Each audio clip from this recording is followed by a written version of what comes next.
What if you could confidently light anything? And I mean absolutely anything. Metal, glass, liquid, haze, anything. Most photographers just memorize lighting setups, but I want you to understand light. That's why I've created my full-day, hands-on, intensive workshop called Light Anything. This class is a deep dive into mastering light, not just using it. We're gonna break down how light behaves on different surfaces, matte versus reflective surfaces, textured versus smooth, transparent versus opaque.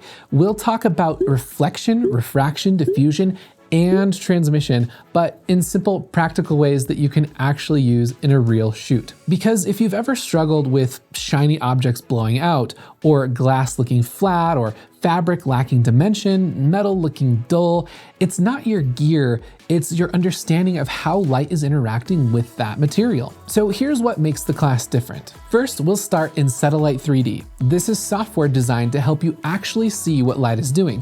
No guessing, no hoping that it works.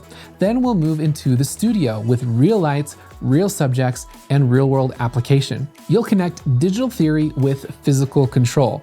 In this workshop, you'll learn how to observe a subject and choose the best angle, how to determine surface characteristics before you even place a light, how to read catchlights so that you can reverse engineer a setup, how the inverse square law really affects light falloff and mood, and how to intentionally sculpt light using the right modifiers, placement, and techniques. But most importantly, you'll learn how to shape light to tell your story rather than just to properly expose your scene. This is for photographers who want to move beyond preset lighting diagrams, for anyone tired of trial and error, for creatives who want to walk into any shoot with real confidence. And by the end of the day, you won't just know how to light, you'll understand why light behaves the way that it does. You'll be able to approach any object, any surface, any environment, and truly light anything. So let's move from guessing to understanding. Join me and sign up now. Let's master light together.